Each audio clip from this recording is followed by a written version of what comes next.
May mga unpaid loans ka ba sa SSS at gusto mo na itong bayaran? Sa video na ito ipapakita ko sa inyo kung paano ko nabayaran ang aking SSS loan without penalty.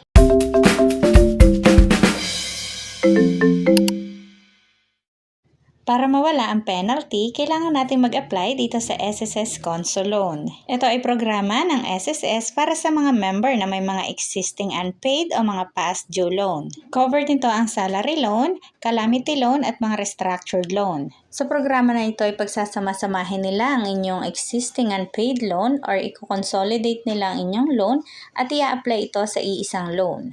Pwede mo itong bayaran in full o kaya ay installment without penalty. Para maka-avail, kailangan na ikaw ay isang SSS member at meron ka ding existing SSS account portal. Kasi sa proseso, kailangan nating mag-generate ng sarili nating PRN.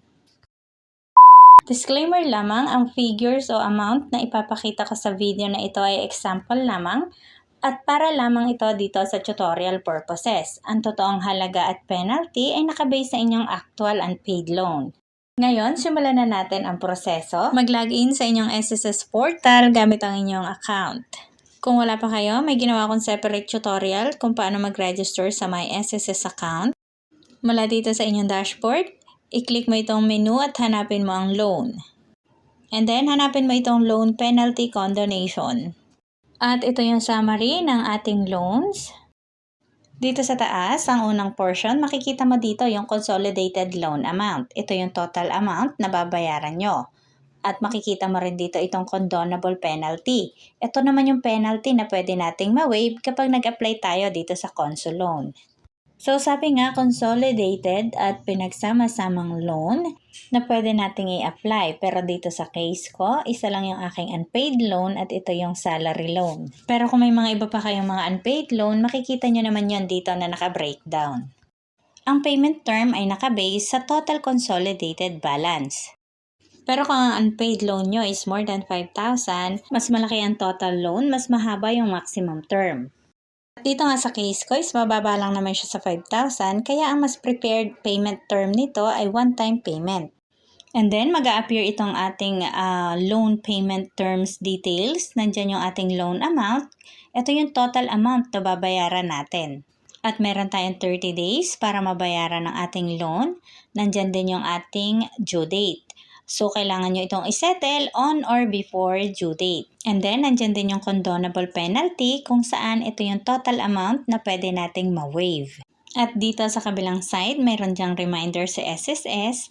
Once na ma-proceed at ma-approve ang ating applications, kailangan nating isettle ang ating loan on time. Kasi kung hindi at ma-default ang ating application, pwedeng maapektuhan yung ating mga future benefits sa SSS. Kapag sure ka na, pwede mong itap itong I agree the console loan program terms and condition. At ito ang terms and conditions ng console loan program. Pwede mong basahin. I-scroll down mo lang. Nandyan na din yung aking mga na-discuss kanina. At kapag sure ka na, i-scroll up mo naman at hanapin mo itong confirm. Tap confirm, magra-red color siya. Tap proceed. So, ito yung summary ng applications. I-double check mo lang, i-review mo lahat ng details at once na okay na, i-tap mo yung submit. And then may question dito, are you sure? Kasi once na na-submit mo na to, hindi na natin pwedeng i-cancel. So, kapag sure na, tap submit. At ito na nga yung result ng ating application. Once na mag-appear ito, meaning successful yung ating pag-submit ng application. Makikita mo din dito ang iyong payment reference number o itong PRN number. Ito yung gagamitin mo kapag magbabayad ka na itong inyong loan amount. Pwede mo itong screenshot at makaka-receive ka din ng copy nito sa iyong registered email address. At gamit ang ating PRN number, pwede kayong magbayad sa mga accredited SSS payment partners like online banking, mobile wallets o yung mga over-the-counter payment center. At base sa loan renewal policy ng SSS, kapag nakapag-fully paid na kayo ng inyong console loan, pwede na ulit kayong mag-loan after 3 months. So, ganito ko nga lang nabayaran ang aking SSS loan gamit ang one-time payment term. Pero kung installment term naman ang gusto nyo, pwede nyong panoorin ang next video.